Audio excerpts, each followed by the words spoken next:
Monday, November 29th. This is a special school board meeting for the board council services. This meeting, board members, is to focus on the call for organizational and financial responsibility. I'm going to ask the superintendent to please tell us about the item. Through the chair, I will briefly set this up and turn it over to Mr. Fagan. But before I do so, I want to thank Mr. Fagan and Jeff Carver for putting together this process. There was a great deal of concern because of how fast-moving this entire process was.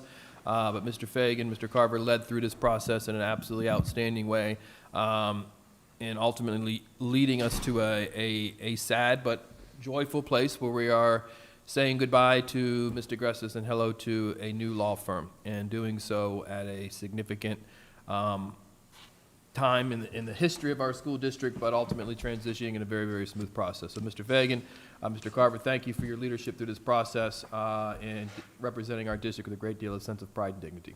Mr. Fagan. Thank you, Soup. Through the chair. Yes, board members, today you have a contract before you for Sniffen and Spellman. This is a 5-year contract with 3 one-year renewals, so the total term is 8 years. You see in the agenda item, it's up for a maximum amount of $250,000. That's not the amount of the retainer. The $250,000, it covers us for any litigation that may come above and beyond the normal services covered through the retainer. Doesn't mean we'll spend it, it just means it's there in case we do need it. If we go above any litigation, of course, you will know about that prior to and be aware of any of those items before then. The structure of the contract is an $11,000 retainer for a maximum of 90 hours. Anything over 90 hours will be covered at the at the attorney rate of $190 for attorneys, $70 for paralegals, and $50 for any law clerks. The 90 hours was determined by working with the firm and also looking at our structure today of going to 1 board meeting a month, a little bit less time at the bench. Also, we're restructuring how we handle contracts in-house that should reduce the number of services that we engage them for and push it more back onto the district, which will also reduce that rate. The contract also has a cancellation clause. Anytime with 90-day notice, either the vendor or us can ask to be excused from the contract. Any questions? I do. I have one, but any board members have a question? Dr. Schiff? Yeah, I did, but now I've forgotten it. Part of it was about the 90-day clause. So the way you explained the contract, it implied that the initial contract was 2 years renewable for each year after that. Right, but it was 5 years.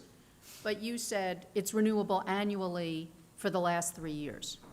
To the chair, yes, ma'am. Implying that the first 2 years, as part of the contract, don't have to be renewed, and we are, in essence, committing ourselves to those 2 years. Let me say it again, make sure I understand the question. You have a 5-year contract right now. Yeah. The only way you can get out of that contract is someone has to give 90-day notice. Okay. After the 5 years, then you're up for a 1-year renewal, and you have to do that 3 times. Got it. I misunderstood. Okay. Thank you. That's clearer. So at any time after we sign the contract, if for any reason either party is unhappy with the services, whatever, with a 90-day advance notice, anytime within those 5 years, we can say, thank you, let's part ways. To the chair, yes, ma'am. Okay. I had another question, but I've forgotten it, so go ahead and if I think of it. Okay. I had asked about the cost versus what we have now. I just want it for the record. So this is $11,000 per month? Through the chair, yes, ma'am. And currently we pay? $22,000 a month. Okay, so we're a significant savings and no travel, correct? Correct, yes, ma'am. Okay. The other thing I wanted to say is that they have evidence of their insurance already in the office because this takes place starting today, correct? It's on the way, yes, ma'am. Okay, so we're going to be covered, no problem with Suzanne leaving today, and then Ms. DeGresta, sorry. And then our new attorney, Ms. Shattuck. Is it Mrs. or Ms. Shattuck? Ms. Shattuck. She will be covering then as of today also? To the chair, yes, ma'am. Okay. Those are my questions. Okay. Mr. Fagan, I know you said reducing costs because of 1 board meeting. On the other day that we have the workshop or discussion, will they be here, or is that just as if we request them? My understanding is they'll be here at all scheduled workshops. Okay. Yes, ma'am. Thank you. Okay. Was that your question also? That was my question. All right. Any other questions, board members? No, I just will just add that I had some initial questions with regard to the retainer, because there are some fees that are charged extra for some legal charges, and then there were some other charges in there that were extra if we needed them. My initial conversation with Mr. Fagan was if we were to increase our retainer just a little bit so that all those charges would be included, unlimited, rather, all those services would be unlimited if we were to need them, rather than worry about being charged later on if we need those services, because those can quickly add up. So anyway, those were my initial concerns, and Mr. Fagan, I believe you worked out an agreement, and can you just clarify the response to that? Yes, ma'am. With regard to the negotiations on that end? Yes, ma'am, through the chair. In the initial discussions, one of the things that was stated by the new firm was that they did not want to overcharge the board. They didn't want to charge us $11,000 a month for 30 hours of work, because that's a rather high rate of hourly rate. We also said, okay, we're basically trying to restructure a couple of things within the district, so we maybe have used in the past under Suzanne's firm a lot more hours for other things, but we're going to restructure and bring that down. So we talked about adding more to it, but the question is, it has to be a balance there. If we bump it up to $15,000 a month and we only use them for 30 or 40 hours, now you're up to $250 or $300 an hourly rate for that one particular month. So we reached a gentleman's agreement and also in a contract to say, we're going to watch it and see what's going on. They don't want to overcharge us, but I also told them, I said, I don't want you going broke on the deal.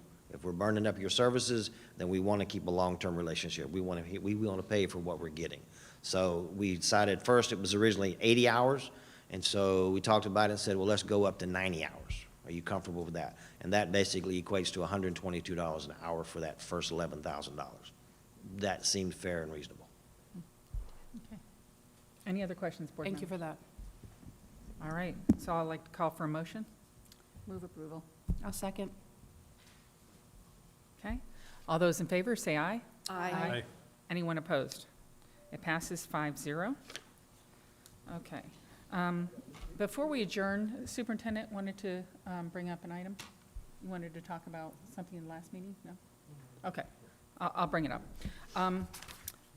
Not knowing I was going to get the gavel, that was a challenging meeting. And I did have a response to a board member's email, but sent it to the attorney. And because of sunshine law, that response did not go out to everybody, so I wanted you to know that. I did rewatch the meeting, and yeah, it was challenging. Our meetings have been challenging since the 3 years I've been on the board, for sure. I did call everyone that spoke, and I did affirm to them what the statutes are for disrupting a school board meeting. And I let them know that that won't happen in the future.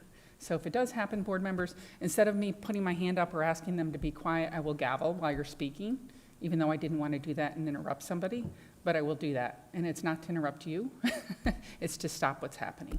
Okay, so I wanted to let you know that. Also, I'm going to ask board members to refrain from going back and forth with them, with anybody in the audience, so that we can control the meeting. And the other thing I'm going to ask is, please do not discuss a district staff person on this dais. If you have a problem with a staff person that has done something, that's the person right there to talk to.